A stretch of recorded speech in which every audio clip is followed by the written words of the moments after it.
Et le flagship, comme on dit, d'Uniqlo dans le quartier des grands magasins à Paris rouvre près du boulevard Haussmann. Oui, exactement. Ce magasin a ouvert en 2009. C'est un magasin vraiment clé pour l'enseigne à échelle mondiale. Il bénéficie d'un fort trafic grâce aux touristes. Cette boutique aurait même un chiffre d'affaires comparable au magasin de New York situé sur la 5e avenue. Alors, cette rénovation, dont le montant n'a pas été dévoilé, s'inscrit dans un processus global de modernisation des magasins Uniqlo qui a été déjà amorcé en Europe.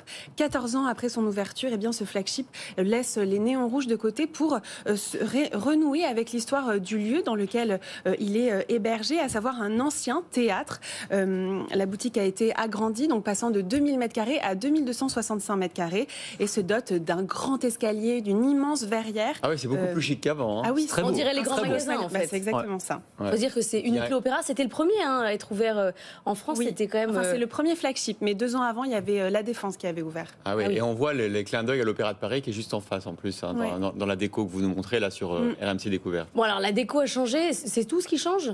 Alors concrètement, ça se joue beaucoup au niveau de l'expérience client, avec beaucoup plus d'espace en magasin, de confort, de lumière naturelle, mais aussi plus de cabines d'essayage. On compte 34 cabines au total, avec une expérience sensorielle. Uniqlo a même ah non, il y a du parfum. Collaboré avec Givaudan pour vous avez pas le créer une parfum fragrance. Ça me donne mal au cœur.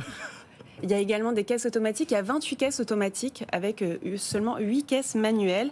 Alors pour les nouveautés concrètement, donc il y a la création d'un espace de lingerie qui n'existait pas avant, un corner aussi très complet dédié à l'enfant avec une offre beauté qui n'existait qu'en ligne, et puis bien sûr les corners qui présentent les offres clés de la marque, donc les vêtements intelligents qui réunissent l'homme et la femme, mais aussi les collections U, la collection C là, qui va sortir, enfin qui sort aujourd'hui avec l'ancienne directrice artistique de Givenchy et Chloé, et puis sans oublier les best-sellers, donc les cachemires avec les 50 coloris qui sont présenté, et le sac, parce qu'il y a un sac iconique Uniqlo, je ne sais pas si vous savez. Ah, bah non.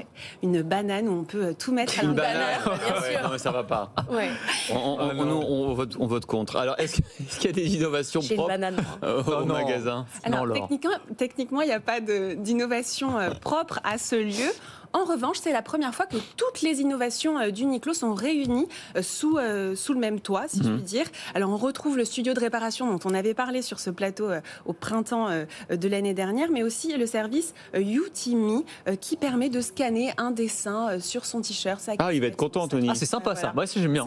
C'est génial. Plus qu'une banane. Ah oui, beaucoup plus que la banane. Je vous avoue. Mais les deux sont pas compatibles. Je vous prêterai ma banane si Ah vous oui, voulez. non, ça vous en va. avez une, sans Mais façon. bien sûr que j'en ai une dorée. Enfin bref. Bah, venez à l'antenne un jour je suis à avec. la mode. Très chic. Non, mais est-ce qu'il va y avoir la queue? Ça marche toujours super bien, Uniqlo. Oui, Uniqlo fonctionne très très bien, et en plus ce magasin-là, c'est vraiment une vitrine pour l'enseigne. Elle va bénéficier d'un fort trafic avec la Coupe du Monde, les Jeux Olympiques, et puis l'Europe est devenue un gros relais de croissance pour le groupe Fast Retailing qui veut développer son réseau de magasins.